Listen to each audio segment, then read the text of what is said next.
It's such a pleasure and an honor to be here with you all. I'd like to thank the MGA committee for their invitation to come out, and to ICOM Australia for flying me literally halfway around the world and bringing me 14 hours into the future. I have to say the future looks pretty wonderful. Great weather, great coffee. I don't know, I'm not sure I want to go back to the past after this. So I was planning on taking the next hour or so to talk about still life, motorbikes, and crocheted hats. But I'm going to have to do a quick pivot so that Frank doesn't get too upset. But I think there was one comment Frank made about the yin and yang of the physical and the digital, of this hook and this yearning towards the real and towards objects, and how that connects and can be played out and augmented with technology, which I think lies at the heart of our work. So I'm delighted to be here today to share some of that with you. So Local Projects is an experience design firm, as Alec outlined to you, and we bring together technology and architecture and storytelling to create experiences primarily for museums and public spaces and similar institutions. And we were founded over a decade ago now by Jake Barton. And since then, we've grown from a one-man studio. I think he started out literally sitting in his closet, to over an 80-person team now, an interdisciplinary team of makers and thinkers and storytellers and problem solvers. And we span across multiple disciplines. So we bring together computer programmers who I struggle to understand what they're thinking and saying at times, architects, researchers, graphic designers, all in our studio here downtown in the financial district. And I know that we're gathered here for the next few days to examine the landscapes, the cultural landscapes that our institutions and our organizations are working inside of. And you can glimpse a little bit of our landscape here. I think, broadly speaking, we inhabit a landscape where museums and similar experiences and technology meet. And when Jake founded the studio, when we got started out, it was, I think, a bold new world. There was few inhabitants to this landscape. Our work was new, it was somewhat niche. But since then, there's obviously been a massive growth of technology in museums. It's a busy, bustling landscape now. There's so many platforms and tools and opportunities constantly being announced and being discovered. I'm sure you're often overwhelmed by them. And there's a lot of wonderful things about this. They create often new access. So I can visit, some of the world's leading museums on the opposite side of the planet from the comfort of my web browser. Students can use inexpensive virtual reality headsets in classrooms in the dark to visit natural history museums and science centers and art galleries. It's amazing. It opens up these spaces across geographical and sometimes socioeconomic divides, and it grants access. But what does it mean for the museum? What does it mean for the gallery as a place, as a destination? We think it actually sets an even higher bar for the experience of visiting a museum, a greater challenge to provide memorable experiences that you can't have anywhere else. Things that you tell your friends they have to go and see. Things that you can experience from the comfort of your living room. Emerging technologies are creating access. This is a real marketing video where you're invited to tour a museum from the comfort of your sofa. And it unnerves me as much as it makes me laugh. This dystopic future where museums are filled with no one but robots. I think so much of today's technology seems to be taking us away from the power of shared social experiences, away from human face-to-face interactions. And at Local Projects, what we strive to create is experiences that bring us together, to laugh, to discuss, and to question, and to remember. For us, it's about using technology in service of human stories and emotion. We are on a quest for experiences that are human, while facilitated by technology. So this maybe perhaps defines our landscape a little bit better, the place that we want to inhabit as a studio. And I think this landscape, as we envision it, reflects some larger searches, some larger questions that are being asked about the role of technology in contemporary life.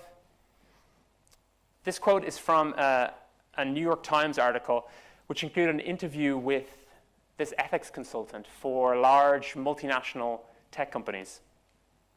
He asks a question that he sees his customers and ultimately their customers, the consumers, asking. What does it mean to be human in an age of intelligent machines?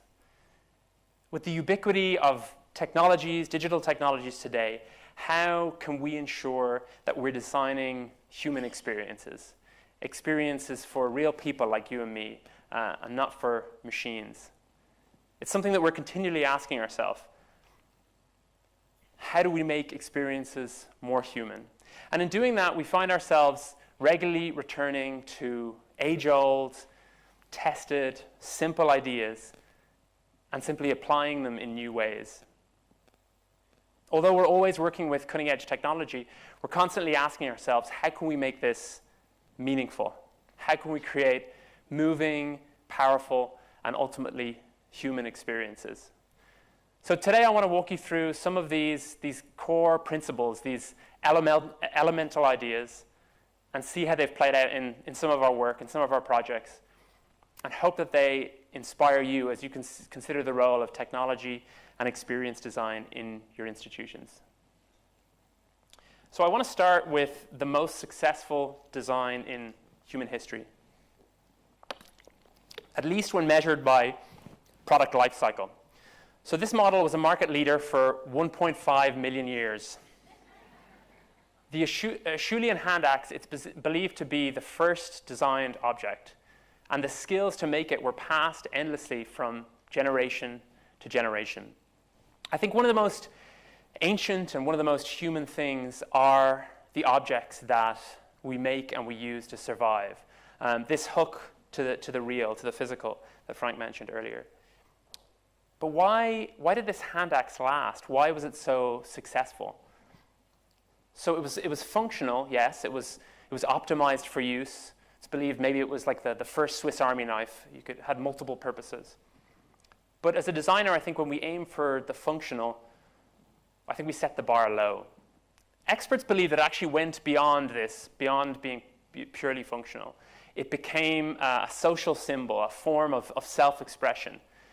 People, created their own tool to express themselves. Some experts even believe it was used for attracting mates. I think that's called the sexy hand axe theory.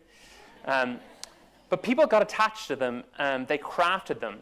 I think tools capture our innate human desire to express and embed ourselves in our surroundings, to make meaning in the world and in the objects around us. So we, as a studio, we design tools to empower visitors, to invite self-expression and creativity. I'm going to touch briefly on this project, as I know that our collaborator at the museum, Seb Chan, your country fellow, has, I think, shared the project, I'm sure, with some of the community here previously. But for those who haven't seen it, I thought I'd give you a quick overview. So we worked really closely with Seb and his team at the museum to come up with a visitor technology that emphasized play and that spoke to the specifics of a design museum. An app didn't seem quite right, and we were trying to imagine together what about this design museum could we take advantage of. How could we set an expectation for visitors, an invitation for them that they're here to design, to make and not simply consume?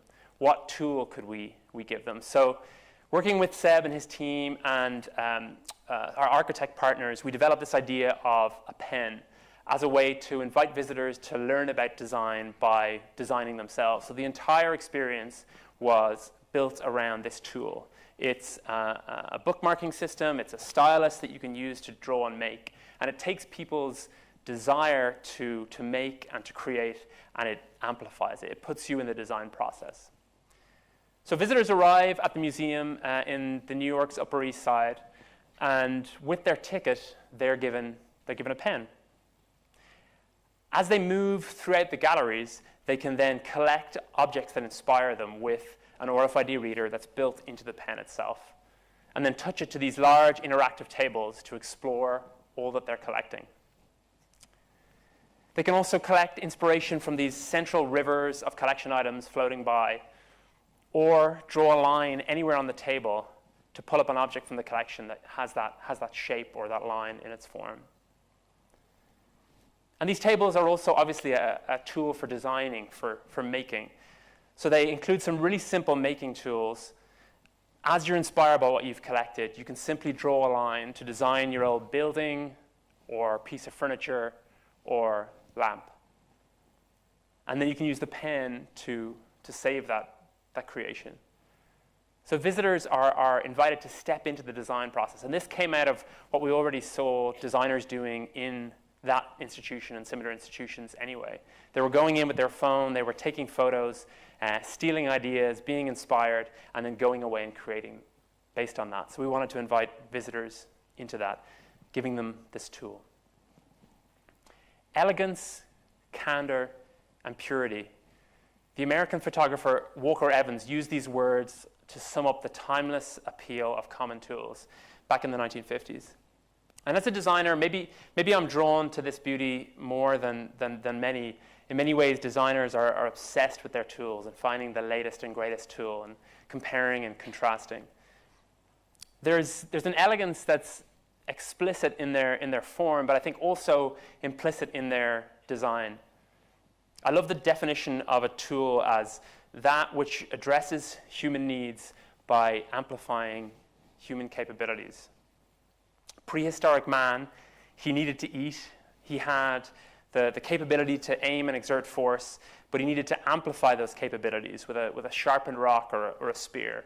Tools leverage our ability to do more than we could do without them. And in many ways, this primitive task is at the core of our design process, taking what people can do and enabling them to do what they want to do. A great tool is designed to fit both of these parts, the capability and the need, the person and the problem. So often clients come to us and they start the conversation wanting to use a particular technology. And really when we get chatting about it, it seems to be just using it for that technology's sake.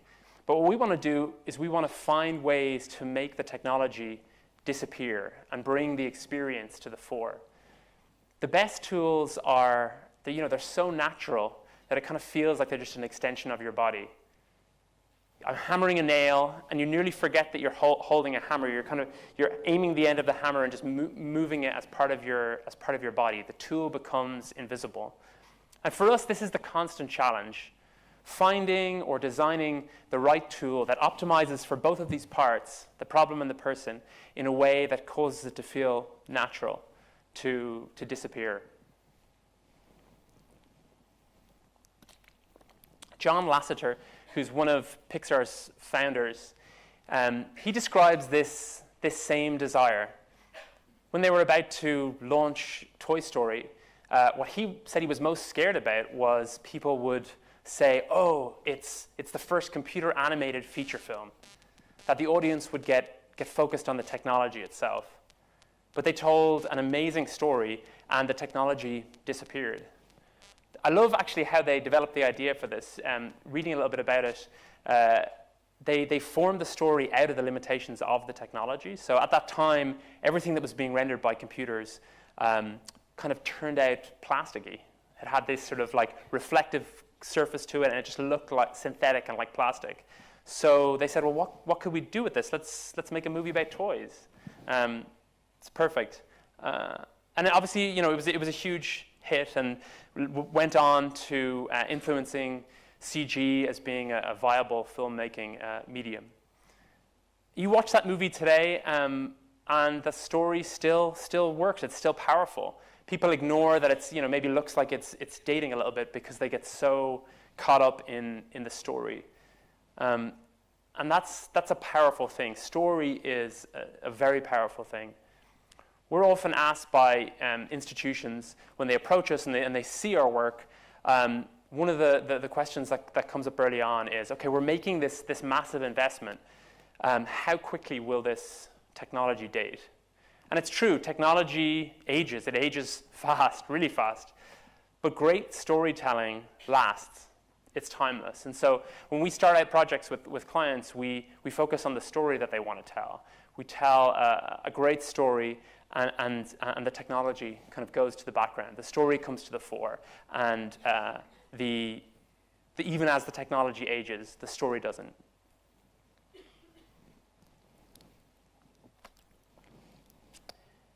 So as humans, we didn't stop once we'd kind of discovered those tools, once we'd made that fire. But afterwards, the next morning, we picked up the charcoal that remained, and we started to create. Almost immediately after we create technology, after we discover tools, we begin using them for self-expression. We make our mark on the world. We make meaning with those tools. We embed narrative. We're all storytellers. And this is something for us as a studio that's critical to remember when designing experiences. Human creativity, art and design, and ultimately storytelling, they drive us forward as a species. And they're also, storytelling is also fundamentally, I think, how we make sense of the world around us every day.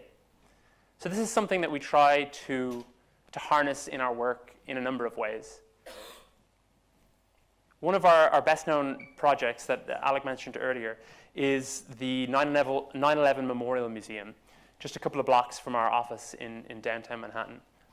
And this is obviously, was obviously a very challenging subject matter for us to develop a visitor experience around and to find the best storytelling mechanisms for. Particularly given that nearly, I think, 2 billion people were estimated to have watched the events on 9/11. And with the museum opening only a little over a decade after those attacks, early discussions just anticipated visitors coming with so many different entry narratives, and knowing that so many would come with their own memories to the experience. So a key challenge for us was figuring out how and when did we use a more conventional or didactic, authoritative sort of museum voice versus how and when did we allow and invite visitors to complete the narrative with more effective or experiential environments and sort of invite them in to add their voice. So for example, the introductory exhibition called We Remember, visitors moved through this sound environment, listening to people from all over the world, remembering where they were and when they first heard about the attacks in New York. So instead of starting with that conventional curatorial voice, we invite visitors to hear what it was like from real people speaking with the authority of their own experience. So we actually, while the museum was being built, many of the audio recordings used here were recorded on site in a series of temporary booths that we set up to gather the stories of those who were traveling to Ground Zero to grieve and to remember. And those voices were captured and used in the opening exhibit.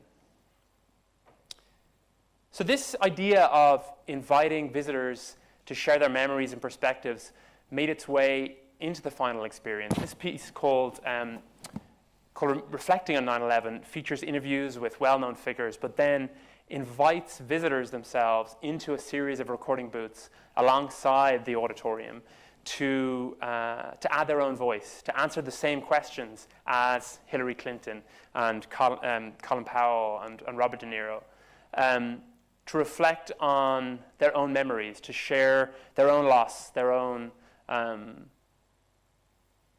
thoughts and details about sort of where they were and what they lost in that. And it's incredibly moving just to be in the museum and to see how visitors respond to these invitations, to these really simple tools. There's something nearly sacred about experiencing these shared expressions of private grief. To step into this opportunity for shared reflection and expression, this kind of coming together to support one another, to stand shoulder to shoulder in the midst of remembering something as impactful as that day. So a lot of our work is about zooming out and handing over the keys to the narrative to visitors by giving them tools to create their own, to tell their own stories. And in totally different ways, I think you can recognize the power of that simple invitation in contexts as completely different as remembering at 9/11 or designing at the Cooper Hewitt. There's another thread of storytelling that features in our work, the power of switching the lights off as you tell a story. That drama never goes. We could go back into the Platonic cave, I don't know. So another thread is finding new ways to facilitate a two-way conversation between visitors and an institution. So some of our projects are built to support a more activated or live back and forth conversation between an institution and its visitors. And this project is an example of such a tool. It's an aid for storytelling guides that invites visitors to ask questions and to shape the experience themselves, more like a natural conversation. We built it for the visitor experience at the top, actually a couple of stories above the 9/11 Memorial Museum, at the top of the recently completed One World Trade Center. So the challenge here was finding a form for this storytelling tool that could support the tour guides as they told stories about the city and answered questions without blocking the thing that people were there to actually see, this incredible view. So the end result was this ring of screens that surrounded the guide. It was called City Pulse. And tour guides used gestures to control the screens. So this enabled them to take visitors on a personalized, responsive tour of the New York skyline. And they wore a wireless armband called a Myo that senses the direction and the gesture that you make based on how the different muscles in your arm move. And the ambassador can then interactively pull up maps or media or areas of the city that they will answer questions about or tell stories about, and even live social media streams that can show what's happening right at that moment across New York City. So here we are in our buzz section. As you can see, we've got Instagram tiles, we have Twitter feeds, we have a perfect view of the Statue of Liberty right there, the original Real Housewife of New York City. I think Bravo would actually change the torch to a glass of Chardonnay if it could. So disclaimer, the only thing we didn't design were the jokes. Apologies for that. So one of the major challenges we actually discovered during the early user testing of this project, I'll talk a little bit more about prototyping later, but again, that was mentioned earlier, was that we realized the tour guides were struggling with something kind of fundamental. There was no intuitive feedback to let them know that this gesture, this point, had happened, that it had completed successfully, without them kind of leaning out and looking back and seeing that the screen had responded. So we ended up combining the gestures with something more like a clicker, so that they had that strong haptic sense of feedback each time they clicked. And as an interaction designer by training, this is kind of a basic principle, a fundamental. That's the moment when you kind of hit yourself on the head and, why didn't we think of that? But this idea, this principle within interaction design, that every interaction needs a reaction, a sense of feedback as close to the point when the person triggered it as possible. So I push a button and I expect to feel resistance and to hear and feel a click as it engages. And that's how I know the button has been clicked. And I think more often than not, when that feedback is physical and is tangible, we understand it more intuitively, more quickly. And I think that points to that comment that Frank made earlier about really the criticality of the physical and just the importance of, in this emerging digital landscape, that we look at those experiences that really integrate the physical and the digital together in powerful ways. it points to a very obvious and yet critical idea, particularly when designing media experiences. Humans are physical, spatial beings. We understand the world around us spatially, in 3 dimensions and in tangible objects. Cognitive scientists have, over recent decades, suggested that the brain, while it's important, isn't the only resource, isn't the entirety of what we use to think and to act. Instead, they're theorizing that it's a combination of our brains and our body with its nervous system and the environments around us being continually sensed. And these elements playing together and informing one another. The theory is called embodied cognition. So it suggests that we use spaces and things to understand and to think. We offload some of our cognitive work onto the environment around us. There's a human bias towards the physical. We're wired to understand the world that way. I think both through large-scale environments and landscapes that we become immersed in, and on the other end of the spectrum, in objects, in the tactile. Maybe this is why, a part of the reason why objects are so powerful, why we connect so powerfully with artifacts. Not just as a tangible evidence of something that happened or how things were, but as tangible points of contact with hands that have come before us, with hands that crafted these objects, that held them, that discarded them. So we recently opened 3 new galleries for the Museum of the City of New York. They were 5 years in the making, and the museum's actually their first permanent exhibition, entitled New York at its Core. So it explores New York's entire history through an ambitious combination of history and technology and data and objects. So the first gallery highlights this rich collection of artifacts from New York life, and then connects them, augments them with digital experiences. Here, these are human stories told in these person-size digital totems. And then finally, this large-scale wall projection shows historical locations transform into their modern location. So I think this gallery starts to get a little bit at that idea of connecting with our human bias towards the physical at both ends of the spectrum. On the micro, with these historic objects, these artifacts that I can encounter at this intimate level, and then on the macro, transporting you to the city streets and leveraging the power of place. I love that juxtaposition, that kind of pairing that reinforces the story from both ends of that spectrum. And then between those two poles, you have these totems that connect visitors with New Yorkers, with people. From everyone from Henry Hudson to Alexander Hamilton, and a few non-people in there, including, I think, the ubiquitous New York rat. The final gallery focuses on the future. This map table tells cartographic stories of the issues that face New Yorkers, modern New Yorkers.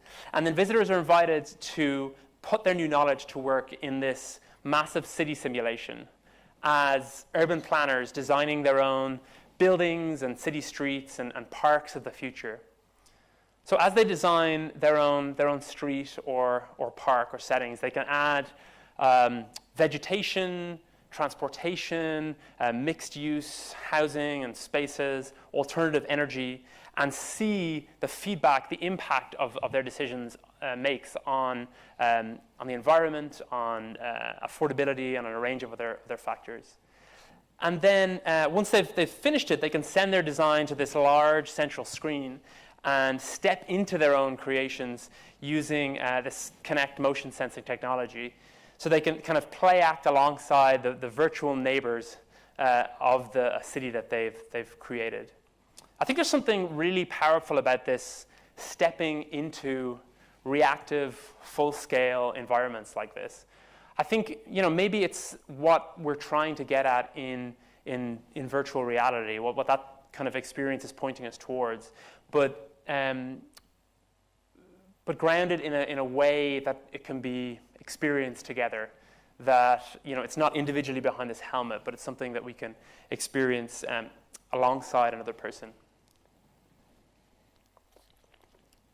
I think this idea of this bias towards the spatial, this idea that ideas around embodied cognition point us towards, really have a lot to inform designing technology and designing digital experiences.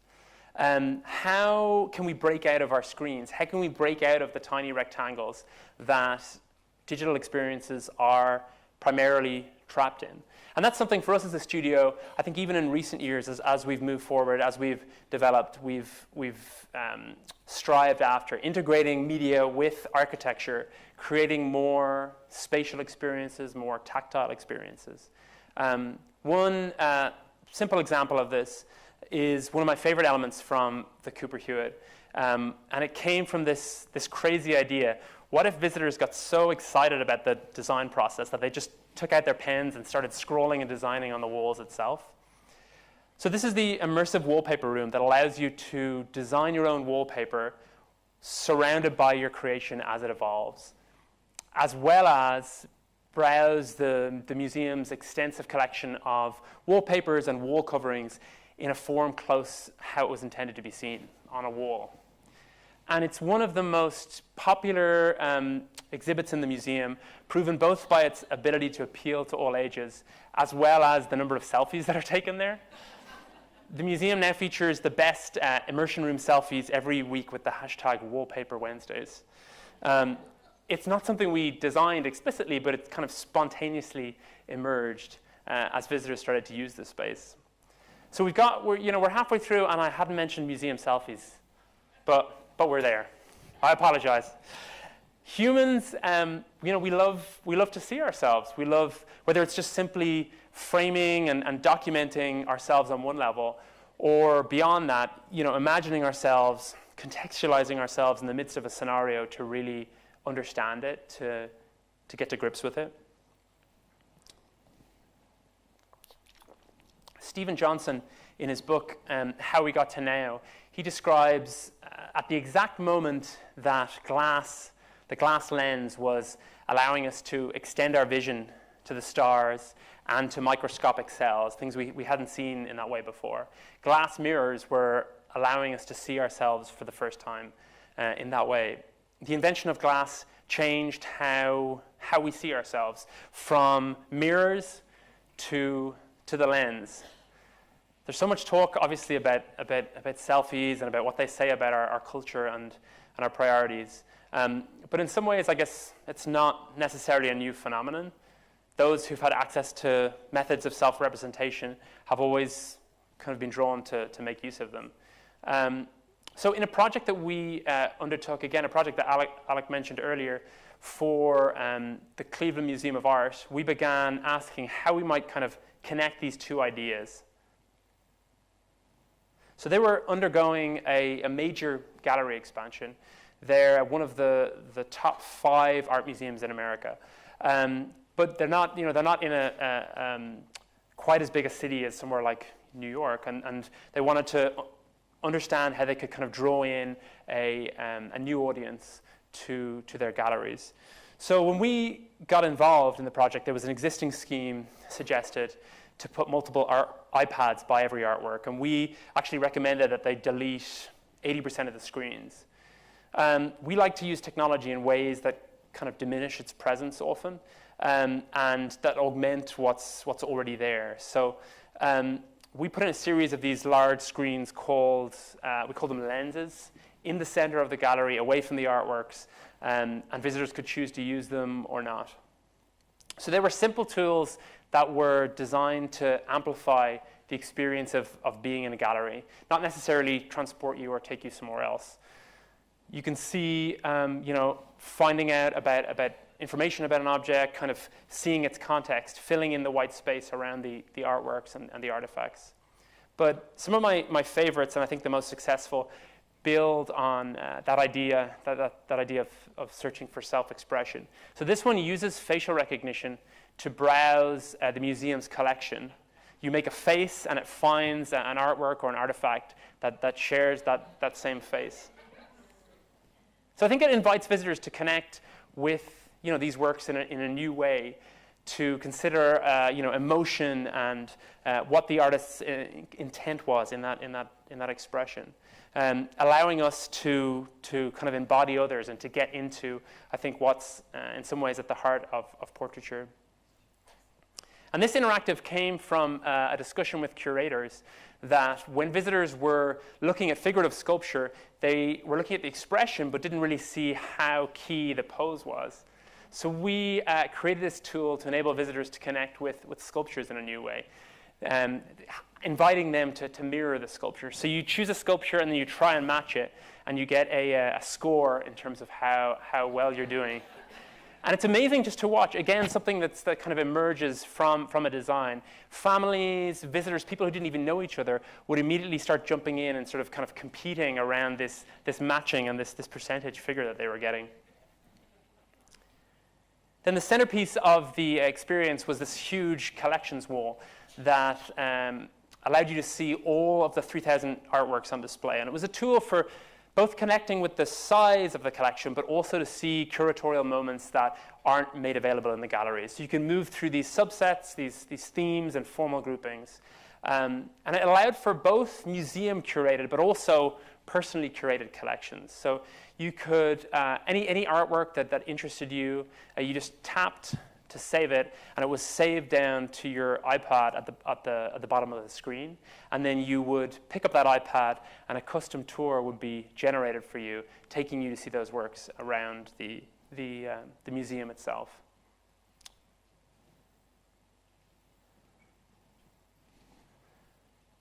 So yes, humans love to see ourselves. But I think even more than that, as you can see maybe in some of these projects, we love to belong, to share experiences together, to be reminded that we're part of something bigger than just ourselves. And you can see this in play at CMA, particularly in that final lens piece with the sculpture game. It was essentially designed as kind of a single-player game, you could say, but it became this group experience, this performance, this competition. I think because we're social creatures, we're drawn towards that. Now, obviously, this is the age of so-called social media, although I rarely think it lives up to its name. The majority of our interactions with social media are so individual. It's just me and my screen. And yes, social media, I love this photograph. It facilitates bringing us together in new ways, but in what ways is this technology kind of failing us? In what ways does it not bring us together? Does it not invite us to step into face-to-face interactions? So at Local Projects, we ask, how can we facilitate shared social experiences and use technology to connect us with other people we've come with, family, friends, people we don't know, strangers, to bring us together in new ways. So an exhibit we did for the Aarhus Museum in Denmark is, I think, a really good example of this. So at the heart of Aarhus's philosophy is the belief that art is most valuable when it sparks new forms of social connection. And that's one of the reasons why this relatively small museum in a small city has a yearly attendance twice the size of the whole city's population. So they came to us with that philosophy and that idea, that question of how might they reimagine some of their space and some of their art museum experience as a public platform for learning and for interpretation. And so the result was Aarhus Public, this entire floor dedicated to this kind of community forum and these new ways of interpreting and interacting with their art collection. There was workshops, there was an artist in residence studio, and then there was 3 digital exhibits that we developed. So the first, entitled The Art of Creativity, or simply the Portrait Machine, it transforms visitors into creators and muses. So you assume the role of model or artist, and then the model's challenge is to match a pose, which is then tracked. And once the pose is correct, A photo is taken, and the artist sees work from the museum mapped to various parts of the person's body. And then they can customize and scale the artworks, bringing the friend around to kind of help them and create these kind of custom posters that can be saved for posterity. So collaboration here is really designed into the heart of the experience, which I think you can see by some of the faces on the visitors. Always the best part of a project when you get to see visitors of all ages and the faces that they make as they interact with these exhibits. The second piece, the art of commentary, it records conversations between two visitors as they look at art. So they answer a series of questions that provoke humor or conversation or personal anecdotes. And then their comments are recorded while natural language processing pulls out keywords and creates with this unique GIF for them that they can kind of take home and share with their friends. Then you see, it'll come up again in a moment, but the conversations themselves are then displayed in the museum through a layer, through the artwork that is the subject of their conversation. You'll see it right after the GIFs here. So we imagine this is kind of what art sees when we look at art. This is like, looking through the work to the people standing in front, discussing it. But again, ways to just facilitate, to encourage conversation and discussion together.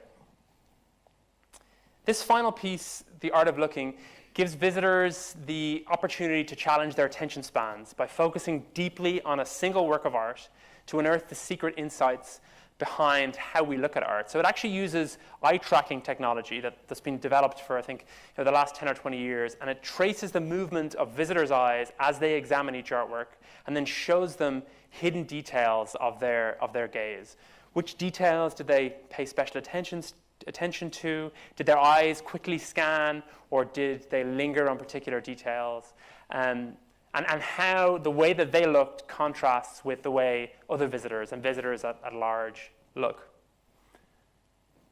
Really fun and kind of crazy to do yourself, even for someone who's involved in designing it, to sit there and then have your gaze played back to you. Amazing. And I think that's a sort of a secondary idea, but something that we want to provide for visitors is how do we reveal those invisible insights? How do we use technology to see the unseeable?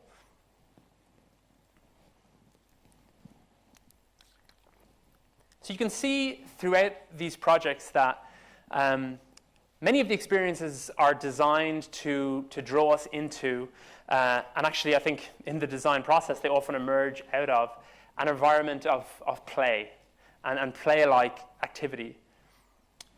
Most of our clients have education and storytelling at the center of what they do, and they know when they come to us that they've moved beyond this archaic broadcast model of education that this cartoon from the 70s illustrates. Beyond just simply rote memorization, each kid has a computer that their brain can store more information than a total computer. Moving beyond this broadcast model to activity-based learning, to engaged curiosity as the best way to get people to understand, to learn, and to remember. I think another way in which that idea of physicality and of embodied cognition is at play. We think when we get our hands onto something, when we can try it out, when we can test it, this doesn't work, that fails, oh, try this, that's successful. As soon as we're drawn into that, there's a much deeper learning that happens. And this obviously is not a new idea. This has been permeating not just in education for a long time, but it's a core principle for us.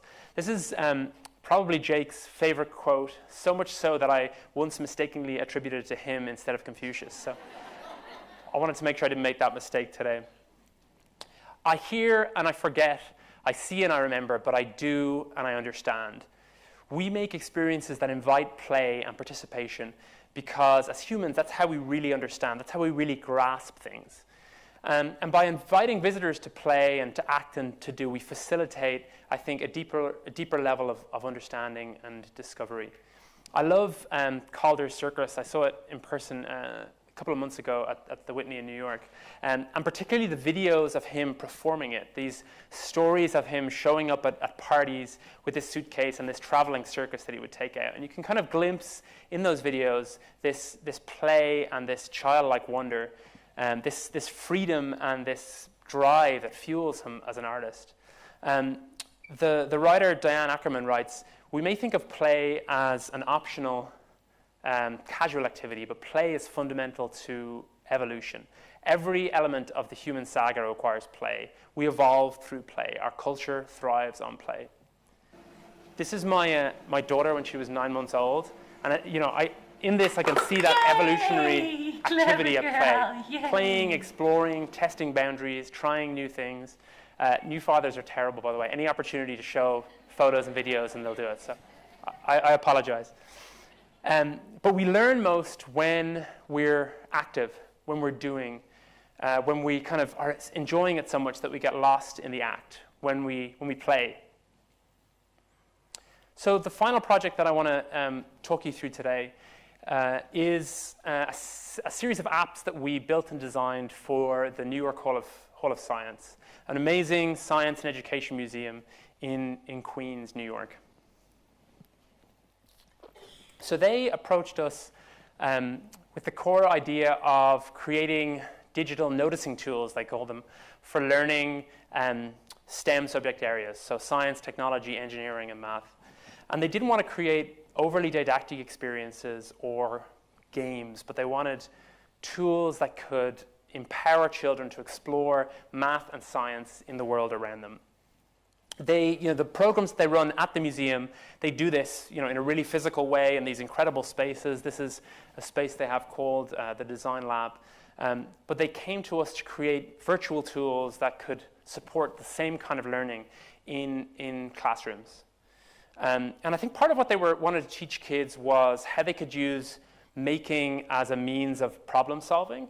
And in many ways, it exposes children to a lot of what we do in the design process, including testing design assumptions and prototyping, as Alec mentioned earlier. No matter how incredible your design and planning process is, you have no idea how successful something is going to be until you put it in front of visitors. I'm sure many of you, know that and have war stories you could tell me all evening. I look forward to hearing them.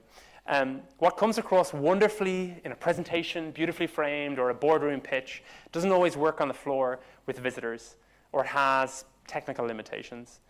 And so this is a core principle for us, is prototyping early and often, and it's a key tool for us in our tool belt as designers. We want to get technology working and into users' hands as early as possible. So I'll just use this project to kind of give you a little insight and show you a little bit about what that prototyping process looks like for us as a studio. So this app that I want to tell you about started with a really simple idea. Kids were sitting bored in classrooms, sitting in their physics lesson, staring out the window at the playground, kind of dreaming of their break when they could go and run around out there. But not realizing that when they got out there, much of what they were enacting was actually the physics principles that they were ignoring and not learning there in the classroom. So the challenge was, could we create an app that would allow children to discover and explore these principles for themselves, to make invisible physics principles visible in the world around them? So everyone loved this idea, and we kind of quickly got off the starting blocks, imagining how we could use hardware sensors to capture and visualize these forces for students. So the very first iteration was an iPad that facilitated learning, reading data from these small sensor boxes that were attached to mats that the kids would ride down these slides. And each mat was made of a different material, and based on the velocity that was recorded, they could then see how the frictional forces were different. So this was great, except that we quickly discovered hardware is hard for a reason. It wasn't reliable. It was going to be difficult to scale for this client. So Eric, who's one of our tech geniuses in the office, he realized that there was a company who were great at building hardware, and that every other person had one packed with the sensors that we needed in their pocket, Apple. So he built this proof of concept that recorded movement while you were holding an iPhone or it was in your pocket. And looking at this data, we kind of had the sense that there was something about this. My inner 12-year-old was instantly intrigued. What's happening here? What's going on? These lines are telling us something. I don't know quite what it is, but we felt this excitement, this excitement of being able to see the invisible. So the prototype kind of moved further and started adding complexity. He got a phone talking to an iPad, and you would use the iPad to record video, and then this data would be collected, and you could sort of like pull it up and look and see what physics are happening under the hood. So then we were on a roll. We were excited about this. There was something to it. So we thought, what about if the iPad could use computer vision to track the phone's movement? So here the phone is inside that ball. Awesome idea, but you can see here, total failure. And as many of you know, I'm sure, that's my favorite example. Failure is essential to the design process. But to be honest, it's something I have to keep reminding myself and my teams of. Another Irishman who's far smarter than me and maybe a little bit better known, he wrote that geniuses don't make mistakes. They intentionally fail. They understand that their errors are they're portals to discovery. I heard someone describe it as, if you don't allow for failure, you won't have success. And actually, reading about play and the word play, apparently some of the word's origins trace back to a word that connoted risk and chance and exposing oneself to hazards. So I think that idea of failure is deep there within the idea of play. We have to learn that failure is okay, that it's a positive part of the process. So moving forward, this failure caused us to rethink how we might track movement. So instead of automatic video tracking, we realized that the kid was probably going to do a much better job themselves of simply using their finger to track movement. And this could then be merged with the live data coming from the phone. So at this stage, we did another round of testing with teachers and children and realized that actually, that the data here, as it was represented, was pretty complex, maybe post-grad level. And so as we move forward, working with our graphic designers, we found ways to kind of simplify it and optimize how it was represented so teachers and students could begin to engage with it. So NiceEye spent a year testing the app in classrooms, and the feedback was strong. We were able to, again, with that next round of testing, feed that back into the developments of the apps. But students were engaged. They were enjoying using the tool and learning about it. We had this exciting moment for us as a studio when Tim Cook chose to just show a split second of it in his Apple Keynote. And I don't know, designers are total nerds, so they were totally excited about this. But more importantly, I think, was the impact that this app had on the students. So here you'll hear briefly from a couple of them. I understand it better when it's in the app. From the book, they don't really show it. They just tell you it, but they don't really show it. From the app, you can do it by yourself. I can see everything really clearly, the kinetic energy and speed. Having so much fun is the best time. I think it's very fun and educational because you could find out more about potential and kinetic energy. It's so exciting and eager to do another experiment with it. The lights were perfectly timed that time. Keep practicing. You'll fail a bunch of times, but eventually you'll get there. So students were walking away from this experience, from playing with it educated, excited, and they're beginning to see the world in a different way. And I think these voices remind me how important it is to keep in mind who we're designing for and what the impact of our work will be. To remind ourselves of the young minds and young voices who will be inhabiting the new landscapes that we're creating together. So as we create these digital, physical, these digital, cultural shared landscapes, we as a studio, and I invite you too, to look for inspiration in what connects, what motivates, what informs us as humans. Tools that can encourage users to participate, to make their own meaning, to let the technology get out of the way so they can find their own voice. Facilitating more human ways to tell stories and to hear stories, to focus on the story and let the technology disappear. To find ways that we can design for humans as spatial beings, leveraging media as a means to augment and connect visitors both with artifacts and objects and immerse or transport them in powerful ways. Not being afraid to embrace the selfie, There's powerful ways to allow the audience to become the star and to create deeper emotional and physical connections through that. And designing for collaboration. Happiness is best when shared. And I think public institutions are uniquely positioned to foster and to set a high bar for shared communal experiences, and to invite play and self-discovery, open-ended, wonder-filled experiences that create lasting memories. There are numerous emerging landscapes suggested to us, possible futures of how humans and machines will evolve together, both utopias and dystopias. How will the ever-increasing role of technology impact our daily lives? Computers they're getting smarter. How will recent developments in artificial intelligence and machine learning impact our lives and our institutions? Machines are already making so many decisions for us, filtering and curating. I'm a big fan of Spotify's Discover Weekly playlist that auto-generates a playlist for me based on my listening habits. It's eerie sometimes how well it knows me and discerns my taste. And I was interested to read that it's not as simple as a really smart robot doing this. There's a certain human quality or human touch that's required that we expect and that we can intuitively tell is or isn't present. Just in closing, to go back to that New York Times I mentioned at the beginning, as we look towards this emerging landscape, or as the writer was looking towards it, as machines get smarter, he was asking, well, what makes us as humans different? If machines can compete with people in thinking, what makes us humans unique? The answer is the one thing that machines will never have, heart.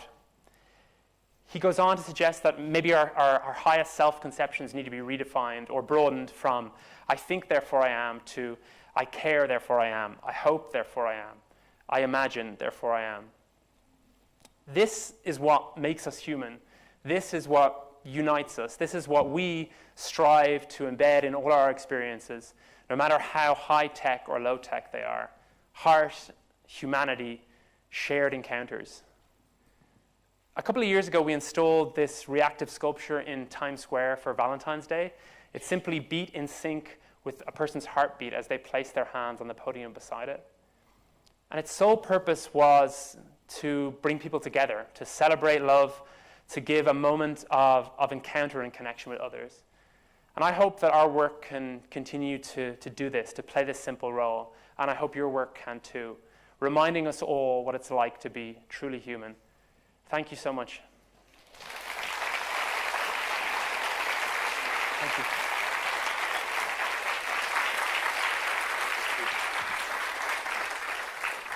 Well, thank you so much, John. I have to say that my eager anticipation was not disappointed. It was brilliant and only enhanced by the light show. Thank you, whoever that was up there. And indeed your fleet-footed response to it. Now, we do have some time for questions. We have 2 microphones roving. At the moment, we have lights in our faces, but we can at least see you. So if you would like to ask a question, oh, there we go, thank you. Can you put your hand up high, and you might say who you are as well. I can't see any hands. You're going to have to wave if there are any hands up there. They've just got nothing to say. Good grief, they were so blown away about that. I mean, I thought the point you made, I mean, anybody who thought they were coming to a kind of techie presentation, those 2 issues about what's special about museums and galleries, which is the authenticity of whether it's the real objects or the real stories, but also that social element. I mean, it just came through in spades. But you showed a quite amusing shot there of all the people sat in the room with the virtual reality goggles on. I mean, what's the role for virtual reality in those public spaces? It's, yeah, that's a great question. I think it's one that we've been exploring a little bit as a studio, and I know that a lot of other similar organizations and institutions have been. I don't know, I think for us as a technology, we've been a little bit more drawn towards augmented reality because there's this opportunity to kind of see the other person, to see this layer put over the top of the world around us. So that's something we've done a little bit more experimentation with. But I think, you know, there's still massive opportunities for virtual reality to tell stories in a kind of completely, you know, unique and new way. I think it's trying to find the right techniques and ultimately the right stories for virtual reality to tell. That will be the challenge. No, I totally agree with you. I mean, augmented reality, I think, is what we should do best. But you also know when you strap a pair of goggles, people are kind of blown away by it, forgetting that they can actually do that in their kitchen. You don't have to do it in a museum. And I think that is the issue of where are the creative touch points for that. Yes, in the middle, is it? Natalie, I think? Yeah, what a memory have I.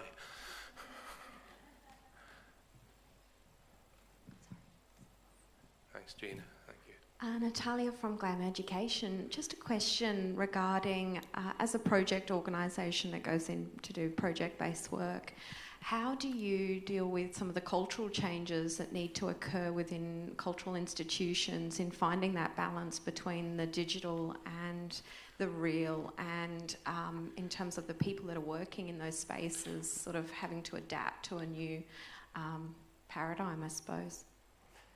Great question. I think there's a couple of ways that kind of immediately come to mind. I think, firstly, we have a huge reliance on our partners, on the institutions themselves. They really know who their audience are. They really know what they do best, the stories that they want to tell, and the content that they have to make available to people. So we work very collaboratively as a studio, and we kind of embed ourselves with the experts, with everyone, both from the curatorial staff through to on the ground, the visitor experience staff, and ensuring that we can kind of leverage their knowledge as best as possible. So I think that's a big thing for us. And then I think secondly, there's just a lot of the practicality of often in implementing these new systems, there's content management systems to run in the background that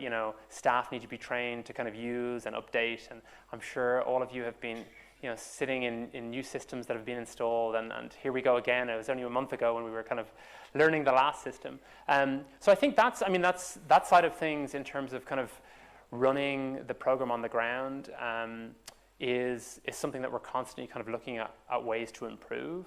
The majority of our work sort of has a large kind of like technical infrastructure behind it. So it's usually partnering with a great sort of AV installation, ongoing kind of support team, and then working with the museum's own internal sort of technology teams and curators who are going to be kind of updating and adding to what's on the ground. But pretty much everything we install is designed to be updated and to be kind of added to over time, so that it's not just kind of one-off investment that sort of grows old, but that it can continually be refreshed and added to. Okay, yeah, there's one down the front here, gentleman. Oh, Greg. No, gentleman. Yeah, sorry, I couldn't see.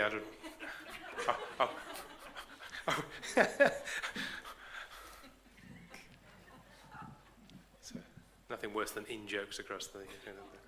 Thanks very much, John. That was completely enthralling. So many of the things that you showed us seem to offer the ability for us to engage with greater scope, with greater depth, in an accelerated way, with things that are much more complex. And then, right at the end, you showed us the Times Square Heart, which was something that used some fairly simple technology to allow us to look within. And I'm just interested to hear your thoughts on ways that this accelerating and increasingly complex and capable technology might offer ways for us to look at things more simply, in a slower way, in a way that might be a bit of an oasis or a refuge from this scary world. Great question. I think, it's interesting because for us as a studio, we're known for the work that we do with technology, and we're sort of invited in to do that kind of work. But I think a lot of these ideas can be played out in a multitude of ways. The thing that immediately jumps to my mind actually is not work by any particular person, but is in New York in the subway system. I don't know if it could have made its way to the press over here, but in the days after what feels like the recent election in the US, there was this spontaneous posting of sticky notes of people sort of expressing themselves and their concerns and their worries about what this election was going to mean for them and for their community. I don't know the background of who first started it or what happened, but all of a sudden this incredible outpouring and this kind of place of mutual support just birthed, and this whole subway station was kind of lined with these simple sticky notes with people's kind of concerns and worries and hopes and dreams for the future. And I think, there's some of those same ideas at play in something as kind of simple and lo-fi as that experience. And I think, often those kinds of experiences can be just as powerful, if not even more powerful than technology. So for me, it's not even, whether technology is used or what technology it is, but it's how do we create these experiences together, given whatever tools we have around us to try and foster these opportunities for shared kind of human moments. So yeah. Thank you. Any more? Yeah, there's one down here. Gina? Thanks. Hi, Elizabeth from the University of Adelaide. I'm going to feed off of that question statement, because I was fortunate to visit the 9/11 museum, but in the middle of winter, and so there was no one there, but I got a sense of the display being for a mass audience. So moving around, I could see the information was repeated just in case you didn't have enough time to get to the other side. But just in terms of slowing down and digital media, and in seeing your presentation, a lot of the interactiveness is one-on-one or two-on-one. So how do we produce this kind of thing for a mass audience, or even the Heart? Did you have a huge lineup of people trying to use that? So how do we use this interaction for everyone at once? Great question. I think it's a challenge. I guess often as you describe, the environments or the institutions that we're designing for have certain highs and lows of throughput that are coming through the museum or the experience, and so they're kind of together we're designing for this optimum flow of people, and trying to make the best investment in terms of the technology that's on the ground. So in terms of maybe how many stations or kiosks or opportunities. I think there's certain examples from our work that start to get towards that. I know that even those central tables in Cooper Hewitt, although they were kind of designed for maybe 6 or 8 people around them, you'd see more than that kind of gather around, and people would simply be kind of drawing lines to pull up objects from the collection and sort of kind of reappropriating these tables. So I think for us, and I think others working in the space, it's a challenge. How can we design more kind of open-ended spaces and environments that aren't as limiting to that kind of one-to-one interaction, but can continue to kind of foster those more kind of flexible, kind of natural group interactions. You think of something like the ubiquitous whiteboard that, I don't know, in a designer studio anyway are everywhere, and it's an incredibly powerful tool because it's not limited to the number of people who can use it or to the way it's used.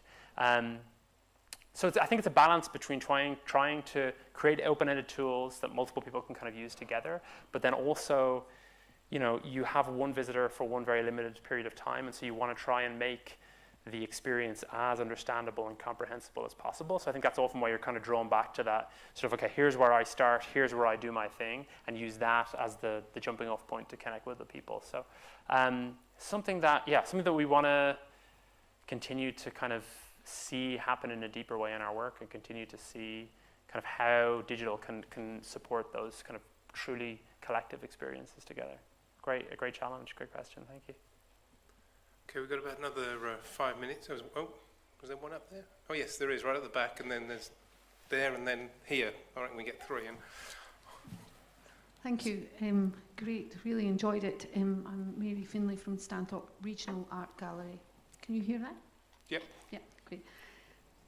What I was going back to, and it kind of builds a little bit on this, is object in place. And your statement was the environment is part of our cognitive system.